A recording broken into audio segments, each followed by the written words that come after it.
Hello friends, ഇന്ന് ജനീഷ് എൻ്റെ കൊടുത്തിട്ടുള്ളത് കുറച്ച് കാലങ്ങൾക്ക് ശേഷം കാണുവാണ്. പക്ഷേ ഇവർ കൊടുമ്പിരി കൊണ്ട മമ്മൂട്ടി ഫാനാണ്. അപ്പോൾ ഇന്ന് ഞാൻ ബസ്സൊക്കെ കാണാൻ വേണ്ടി ഇവൻ്റെ കൂടാണ് ഞങ്ങൾ സിനിമേണ്ടിൽ എത്തിയത്. അളിയിലെന്ത് തോന്നുന്നു പടം കെട്ടിട്ട്? മമ്മൂട്ടി ഫാനോട് ആദ്യം ചോദിക്കുന്നത്. പടം കിടുവായിട്ടുണ്ട് in the sense first half ഇത്തിരി ഒരു സമയമെടുത്ത് എന്നുള്ളത് ശരിക്കും ഒന്ന് ലോഡ് ചെയ്താണ് വന്നത്. പക്ഷെ സെക്കൻഡ് ഹാഫ് തകർത്തു, അതിനകത്തൊന്നും പറയാനില്ല. അതായത് എസ്പെഷ്യലി ആ ലാസ്റ്റ് ഒരു 20 minutes ആ ക്ലൈമാക്സ് ചെയ്തേക്കുന്നതൊക്കെ എന്ന് വെച്ച് കഴിഞ്ഞാൽ അതാണ് പുള്ളിയുടെ ഒരു അപ്ഡേഷൻ എന്ന് പറയുന്നത്. അതിങ്ങനെ ഒരു റോളൊക്കെ ചെയ്യാന്ന് വെച്ച് കഴിഞ്ഞാൽ ഒന്ന് ആലോചിച്ച് നോക്കും. ഒന്ന് അങ്ങോട്ട് പാളി കഴിഞ്ഞ് കഴിഞ്ഞാൽ വൻ ദുരന്തമായി മാറേണ്ട സാധ്യത. പക്ഷെ പുള്ളി അത് ഏത് ലെവലില് എത്തിച്ചു എന്ന് വെച്ച് കഴിഞ്ഞാൽ നമുക്കത് വിശ്വസിക്കാൻ പറ്റില്ല. അത്രയും വലിയൊരു ട്രാൻസ്ഫോർമേഷൻ. ആവോ പറഞ്ഞ ഇല്ല, ഒരു പൊടിക്ക് മാറിയ ഷൈനികമാണ്. അതാണ് അവസ്ഥ. അത്രയും ഒരു ഫ്രാൻറ്റിക് ആയിട്ടുള്ള ലെവലിലോട്ട് ആ ക്യാരക്ടറിനെ കൊണ്ടുപോയിട്ട് നമ്മൾ അതുവരെ കണ്ടുകൊണ്ടിരുന്ന മമ്മൂട്ടിയെ അല്ല. ഭീഷ്മപർവ്വത്തിനകത്തെ മമ്മൂട്ടി പോലെ ഭയങ്കര ക്ലാസ് ആയിട്ട് നടക്കുന്ന ഒരു മമ്മൂട്ടിയാണ് അത്ര നമ്മൾ കണ്ടുകൊണ്ടിരിക്കുന്നത്. അതിന് പറഞ്ഞുകൊണ്ടിരിക്കുന്ന സ്റ്റോറികളെല്ലാം വിശ്വസനീയമാണ്. സ്ക്രിപ്റ്റിൻ്റെ മോശം പറയാനില്ല. ആ തുടക്കം മുതൽ നമ്മൾ കണ്ടുകൊണ്ടിരുന്ന ഒരു ബസ് ജേർണിക്കകത്ത് കയറുന്നൊരു മനുഷ്യൻ മുമ്പോട്ട് പറഞ്ഞു പോകുന്ന അയാളുടെ കണ്ണിൽ കൂടെ കാണുന്ന മമ്മൂട്ടി നമ്മൾ വിശ്വസിക്കും. നമ്മൾ കാണുന്ന ഒരു കാര്യം പോലും അവിശ്വസിക്കില്ല. നമ്മൾ വളരെ കാര്യമായിട്ട് വളരെ രൂക്ഷമായിട്ട് ഈ കഥയുടെ എൻഡിങ്ങിന് വേണ്ടി നമ്മൾ കാത്തിരിക്കുകയാണ്. എനിക്ക് പേഴ്സണലി ഫീൽ ചെയ്തെന്ന് പറഞ്ഞു കഴിഞ്ഞാൽ ഇത് പുതിയ ജനറേഷന് വേണ്ടി എടുത്ത പടമാണ്. ഇൻസ്റ്റ പിള്ളേർക്ക് അല്ലെങ്കിൽ ഗെയിമർ പിള്ളേർക്ക് ഭയങ്കരമായിട്ട് ഞങ്ങൾ ഗെയിം കളിച്ച ആൾക്കാർ തന്നെ കേട്ടോ. പക്ഷെ അമ്മാവന്മാർ ഞങ്ങൾ റോഡ് റാഷിന്റെ ഗെയിമിന്റെ കാര്യമല്ല പറഞ്ഞത് കേട്ടോ. കാരണം സ്ഥിരമുള്ളതാണ് ഈ നമ്മൾ സൂപ്പർ മാരിയോ അതൊക്കെ ഞങ്ങളുടെ കാര്യത്തിലാണ്. സൂപ്പർ മാരിയോ ബാക്കി എന്ന് പറയുന്നത് ഇപ്പം മറ്റുള്ള വേൾഡുകളുടെ കാര്യങ്ങളെ മോട്ടൽ കോമ്പാറ്റ് ഈ ഗെയിമുകളെല്ലാം ഞങ്ങളുടെ കളിച്ചതാണ്. അല്ലെങ്കിൽ ഗെയിമിനോട് ഒരു പരിചയത്തിൻ്റെ തലമുറയല്ല ഞങ്ങൾ. പക്ഷേ ഇത് അതിൻ്റെ ലെവൽ കഴിഞ്ഞ് പോവാണ്. ഇവർ ഇപ്പം കാണിക്കാൻ ശ്രമിക്കുന്ന ഗെയിമിംഗ് വേൾഡിൽ കൂടെ ക്രൈമിനെ ഓറിയൻറ്റ് ചെയ്യുന്നത് എങ്ങനെയാണെന്ന് എനിക്ക് പറയാൻ ശ്രമിക്കുന്നത്. സംഭവം അടിപൊളിയാണ്, പറഞ്ഞു വെക്കുന്ന തീം അടിപൊളിയാണ്. അതായത് എവിടെയോ കിടക്കുന്ന കുറച്ച് ആൾക്കാർ ഗെയിമിൻ്റെ പേരിൽ അവരെ ഒരു സംഭവത്തിലോട്ട് ഒരു വേൾഡിലോട്ട് കൊണ്ടുവരാൻ ശ്രമിക്കുന്നു. ഒരു ഡിജിറ്റൽ വേൾഡ് ചെയ്തുകൊണ്ട് ആരാണെന്ന് അറിയാൻ മേലാത്ത ഇപ്പം ഷെർലക് ഹോംസ് സിനിമകൾക്കകത്ത് കാണുന്ന പോലെ പ്രൊഫസർ മൊറിയാർട്ടി എന്ന് പറയുന്ന പോലത്തെ character, he is the master mind. അപ്പം പുറകെ നിൽക്കുന്ന മാരിയോ എന്ന് പറയുന്നൊരു വില്ലൻ, അയാൾ ആരാണെന്നൊരു പിടിയില്ല, അയാൾ എന്താണെന്ന് നമുക്ക് അറിയത്തില്ല. പക്ഷെ മാരിയോയുടെ കൺട്രോളിലാണ് ഈ നടക്കുന്ന കുറ്റകൃത്യങ്ങളെല്ലാം. കൊച്ചി എന്ന് പറഞ്ഞ നഗരത്തിൽ നടക്കുന്ന കുറ്റകൃത്യങ്ങളെല്ലാം. ജോൺ സീസർ എന്ന് പറയുന്ന ഒരു ഫോറൻസിക് എക്സ്പേർട്ടിനെ കൊണ്ടുവരുവാണ് ബാംഗ്ലൂരിൽ നിന്ന് കൊച്ചിയുടെ പോലീസ് മേധാവി. കാരണം വേറെ വഴിയില്ല, ഇവിടുത്തെ കുറ്റകൃത്യങ്ങളൊന്നും തെളിയിക്കാൻ പറ്റുന്നില്ല. മമ്മൂട്ടി അങ്ങനെ വരുന്നതായിട്ടാണ് നമ്മൾ വിചാരിക്കുന്നത്. മെയിനായിട്ട് അല്ല, ഞാനിപ്പോൾ നേരത്തെ പറഞ്ഞ പോലെ തന്നെ ഈ അപ്ഡേഷൻ്റെ കാര്യം പറഞ്ഞ പോലെ ഇപ്പം നമ്മൾ ഈ അഡലസൻസ് സീരീസ് നമ്മൾ ആ സീരീസ് കണ്ടപ്പോഴാണ് ഈ പറഞ്ഞ ഈ ഇമോജിക്കൊക്കെ ഇങ്ങനെ ഒരു മീനിങ് കൂടി ഉണ്ടെന്ന് നമ്മൾക്കൊക്കെ മനസ്സിലാവുന്നത് അല്ലേ. അതല്ലെങ്കിൽ നമ്മൾ അത് ഇഗ്നോർ ചെയ്ത് കളയും. ഓക്കെ, അതിനിങ്ങനെ കുറെ ഇമോജീസ് വരുന്നെന്ന് പറയാം. അത് നമ്മൾക്ക് മനസ്സിലാവണമെന്നുണ്ടെങ്കിൽ ഈ അഡോളസൻസ് പോലെ ഒരു ക്രിയേഷൻ വരണം. അഡോളസൻസ് വന്നപ്പോഴാണ് നമുക്ക് മനസ്സിലായത് ഈ ഇമോജിക്ക് വേറൊരു വേൾഡ് ഉണ്ടെന്നും അതിന് വേറെ അർത്ഥം. നമ്മൾ ബാക്കാണ്, അതായത് നമ്മൾ അപ്ഡേറ്റഡ് അല്ല.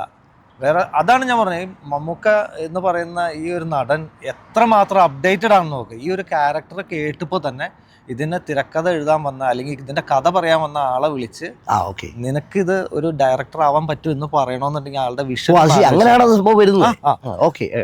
ഇയാള് മറ്റേ പഴയ കലൂർ ഡെന്നിസിന്റെ മകനാണ്, ഡിനോ ഡെന്നിസ്.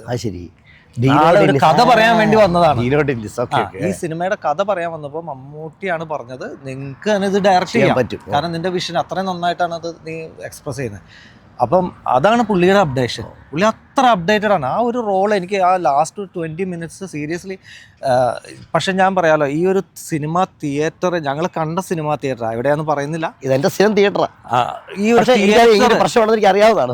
വളരെ മിനിറ്റ് ഞാൻ ഇവന് തുടങ്ങിയപ്പോൾ തന്നെ ഞങ്ങൾ പറഞ്ഞ ഫസ്റ്റ് കാര്യം, ഇത്രയും നന്നായിട്ട് മ്യൂസിക് ചെയ്തേക്കുന്ന ഒരു മ്യൂസിക് ഭയങ്കര അത് ഈ ഒരു തിയേറ്ററിന്റെ ഒരു പുവർ സൗണ്ട് ക്വാളിറ്റി കാരണം അതിന്റെ ഒരു ഫുൾ ഇതിൽ കാണാൻ പറ്റിയില്ല.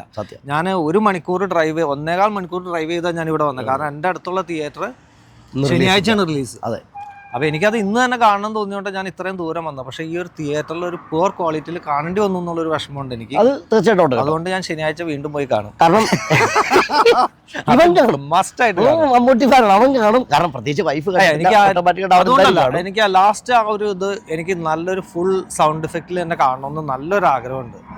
അത് ടെക്നോ മ്യൂസിക് ആണ്. അല്ല, ഇതിനകത്തുള്ള 1-2 ജിങ്കിളൊക്കെ എനിക്ക് ഭയങ്കരമായിട്ട് ഇഷ്ടപ്പെട്ടു.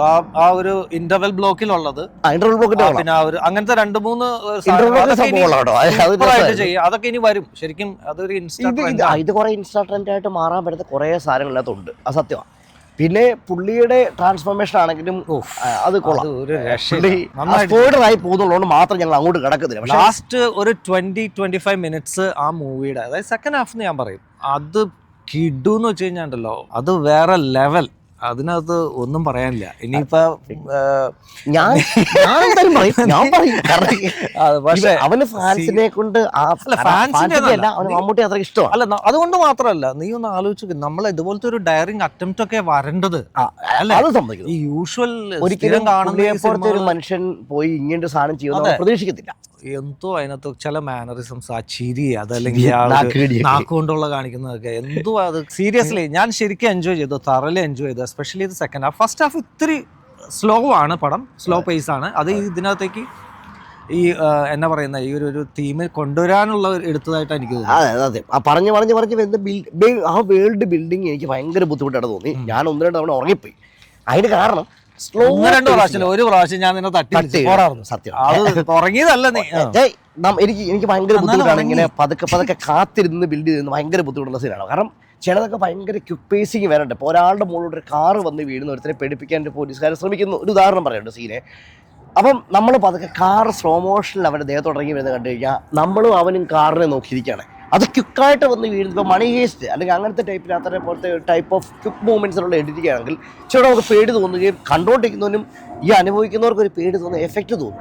ഇത് ഒത്തിരി ഇടത്ത് അനാവശ്യമായിട്ടുള്ള സ്ലോ മോഷൻ എന്ന് എനിക്ക് തോന്നുന്നുണ്ട്. കാരണം അതിൻ്റെ ആവശ്യമില്ലായിരുന്നു. അത്ര കിടുവായിട്ടാണ് ചെയ്യുന്നത്. ആ വണ്ടികളെല്ലാം കാണിക്കുന്നത് പൊളി വണ്ടികൾ, റേസിങ്ങുകളെല്ലാം ചെയ്ത അടിപൊളി. പിന്നെ ഫൈറ്റുകൾ പുള്ളി പരമാവധി ഒപ്പിച്ചോട്ടോ. പുള്ളിയെ കൊണ്ട് ചെയ്യാൻ പറ്റുന്നതിനും പുള്ളി വളരെ വൃത്തിയായിട്ട് ചെയ്തിട്ടുണ്ട്. ഇന്നും പുള്ളിക്കുള്ള ചീത്തപ്പേരാണത്. ഈ ഫൈറ്റും ഡാൻസും കൊള്ളത്തിലാന്നുണ്ട്. ഡാൻസിന്റെ സീനൊന്നും ഇല്ല, പക്ഷെ ആ ഫൈറ്റുകളെല്ലാം നല്ലത്. വണ്ടി കാണിക്കാൻ പുള്ളി ശ്രമിച്ചിട്ടുണ്ട്. പുള്ളിയുടെ തന്നെ ഒരു പഴയ ഷെവർലെറ്റിന്റെ വണ്ടി, ഒരു വിന്റേജ് വണ്ടി ഇതാണ് എനിക്ക് ഭയങ്കര ഇഷ്ടം തോന്നിയൊരു കാര്യം. സത്യം പറഞ്ഞു കഴിഞ്ഞാൽ എഴുന്നേറ്റ് നിന്ന് കൈയടിക്കണമെന്ന് തോന്നിയൊരു കാര്യം എന്താണെന്ന് വെച്ച് കഴിഞ്ഞാൽ, ഈ ഇൻട്രൊഡക്ഷൻ പുള്ളിയുടെ മറ്റേ ടൈറ്റിൽ കാർഡ് കുറെ നാളായിട്ട് കാണിക്കാറുണ്ടായിരുന്നില്ല, മെഗാസ്റ്റാർ മമ്മൂട്ടി. അത് ഈ തവണ കാണിച്ചേക്കുന്നത് നല്ല കിഡുവായിട്ട്. കാണിച്ചു. ഞാൻ കിഡു പുള്ളിയുടെ എല്ലാ മറ്റേ രജനീകാന്തിന്റെ വരുന്നവരല്ല, എല്ലാ പുള്ളിയുടെ ഇതുവരെയുള്ള ക്യാരക്ടേഴ്സ് എല്ലാം ഇപ്പം നമ്മൾ ഈ കമ്പ്യൂട്ടർ ഗ്രാഫിക്സ് മാറുകയും മെട്രിക്സിൻ്റെ ഒക്കെ പോലത്തെ ബാക്ക്ഗ്രൗണ്ടിൽ കളർ ചേഞ്ച് നിയോൺ എഫക്റ്റ് വരുന്നത്. അത്രയും നിയോൺ എഫക്റ്റ് പുള്ളിയുടെ ഇതുവരെയുള്ള കഴിഞ്ഞ ക്യാരക്ടർ മൊത്തം പുള്ളിലോട്ട് സിങ്ക് ചെയ്യുന്നതായിട്ട് കാണിക്കണം. പക്ഷേ നല്ല രസമുണ്ടായിരുന്നു. ഫെലിക്സ്, നീ പറഞ്ഞ പോലെ തന്നെ ഈ ഭീഷ്മപർവ്വം അതിനകത്ത് കാണിച്ചില്ല. അതെ, ഇല്ല, ഭീഷ്മപർവ്വം അതിനകത്ത് കാണിച്ചിട്ടില്ല. അതിനകത്ത് ഭീഷ്മപർവ്വം വന്നിട്ടില്ല. മിസ്സായതാണോ? പക്ഷെ സംഭവം അടിപൊളിയായിരുന്നു. അത് നല്ലൊരു എഫക്റ്റ് ആയിരുന്നു. പിന്നെ ഞാനിത് സെക്കൻഡ് വാച്ച് ഒന്നും റെക്കമെൻഡ് ചെയ്യത്തില്ല, ഉറപ്പായിട്ടും ഞാനിത് പറയത്തില്ല. അവൻ കാണും. പിന്നെ മമ്മൂട്ടിയോട് ഒരു അല്പം താല്പര്യമുള്ളവരാണ് നിങ്ങളെങ്കിൽ നിങ്ങൾ ഈ പറഞ്ഞ കഥകളൊന്നും ശ്രദ്ധിക്കേണ്ട കാര്യമില്ല. നിങ്ങൾ ഇത് സംഭവം പോയി കണ്ടു. ഇതെന്തായാലും പോയി കാണണം. ഒരു തിയേറ്ററിൽ കാണേണ്ട ഒരു സിനിമയാണ് അത്. സൗണ്ട് എഫക്ട്, അതെ, നല്ല സൗണ്ട് എഫക്ട് ഉള്ള ഒരു നല്ല തിയേറ്ററിൽ തന്നെ ഇത് കാണാൻ നിങ്ങൾ ശ്രമിക്കണം എന്നുള്ളതാണ് പറയുക. മസ്റ്റ് വാച്ച് തിയേറ്റർ എന്ന് ഞാൻ പറയും. ഒരു തിയേറ്റർ എക്സ്പീരിയൻസ് ആണ് പടം. കാരണം എന്താണെന്ന് വെച്ച് കഴിഞ്ഞാൽ, നമ്മൾ ഈ പറഞ്ഞ പോലെ തന്നെ ഇപ്പം നമ്മൾ എമ്പുരാൻ, അത് നമ്മൾ തിയേറ്ററിൽ ഫസ്റ്റ് ഡേ പോയി കണ്ട സിനിമയാണ്. നല്ല സിനിമ. അത് തിയേറ്റർ വാച്ച് ആയിട്ടുള്ള ഒരു എക്സ്പീരിയൻസാണ്. എന്ന് പറഞ്ഞ പോലെ തന്നെ ഇതും ഒരു തിയേറ്റർ വാച്ച് എക്സ്പീരിയൻസ് ആണ്. അത് മിസ് ചെയ്യാതിരിക്കുക. ഗൗതം വാസുദേവ് മേനോൻ അത് പുള്ളിയുടെ ഒരു ആറ്റിറ്റ്യൂഡ്, ഒരു കാര്യം, അത് സമ്മതിക്കാൻ എനിക്ക് ഭയങ്കര ഇഷ്ടമുള്ള ഒരാളാണ്. നമ്മൾ വേറെ ആര് പറഞ്ഞാലും നമ്മൾ പറയും എനിക്ക് ഇതെന്തോ ഇയാൾക്ക് ഇത്രയും കഷ്ടപ്പെട്ട് കടിച്ചു പിടിച്ച് മലയാളം പറഞ്ഞ് പറയും. പക്ഷെ ഇയാളെ നമുക്ക് തോന്നത്തില്ല. പുള്ളി ഒരു ഭയങ്കര ഒരു ഇന്നസെന്റ് ക്യൂട്ട് ഫേസ്, എന്താണെന്ന് അറിയത്തില്ല. എനിക്ക് ഭയങ്കര ഇഷ്ടം പുള്ളിനെ. പടം ഇഷ്ടപ്പെട്ടെന്ന് വെച്ച് കഴിഞ്ഞാൽ എനിക്ക് വാച്ചബിൾ ആണ്. അവനെന്തായാലും ഇഷ്ടപ്പെട്ടു, എനിക്ക് നന്നായിട്ട് ഇഷ്ടപ്പെട്ടു. അതായത് നമ്മളിപ്പോ ഇത്രയും ദൂരം യാത്ര ചെയ്ത് വന്ന് കണ്ടിട്ട് എനിക്കതൊരു നഷ്ടമായിട്ട് തോന്നിയില്ല. ഒരു ഇത് എനിക്ക് തോന്നിയത് ഡ്രോബാക്ക് ആയിട്ട് തോന്നിയെന്ന് വെച്ച് കഴിഞ്ഞാൽ, ഈ നമ്മൾ സ്വെയർ ചെയ്യുന്ന വേർഡ്സ്, ഈ സ്വെയറിംഗ് വേർഡ്സ് ഒക്കെ ഫോഴ്സ്ഫുള്ളി പറയുന്ന പോലെ എനിക്ക് തോന്നി. അതായത് ഇംഗ്ലീഷ് കടിച്ച് കയറ്റാൻ വേണ്ടിയിട്ട്. അത് ഇതിന്റെ ഫ്ലോയിൽ ബാധിക്കുന്ന കാര്യമൊന്നുമല്ല, ജസ്റ്റ് ഒരു ഡയലോഗ്. ചില ആൾക്കാർക്ക് ചില ഡയലോഗ് കല്ലുകടി പോലെ ഇരിക്കുന്നത് ഇംഗ്ലീഷിൽ അൺനെസസറി ആണത്.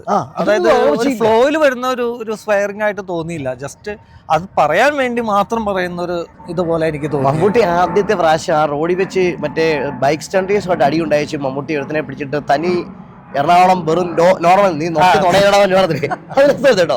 നമ്മൾ അത്ര തന്നെ കണ്ടുകൊണ്ടിരുന്ന പ്രൗഢഗംഭീരനായ മമ്മൂട്ടി അങ്ങനത്തെ ടൈപ്പ് ഒരു തറ ലാംഗ്വേജ് പ്രതീക്ഷിച്ചു. അറിയല്ല കേട്ടോ, തനി സ്ലാങ് ലാംഗ്വേജ്, തനി ലോക്കൽ സ്ലാങ് അടിപൊളിയായിരുന്നു.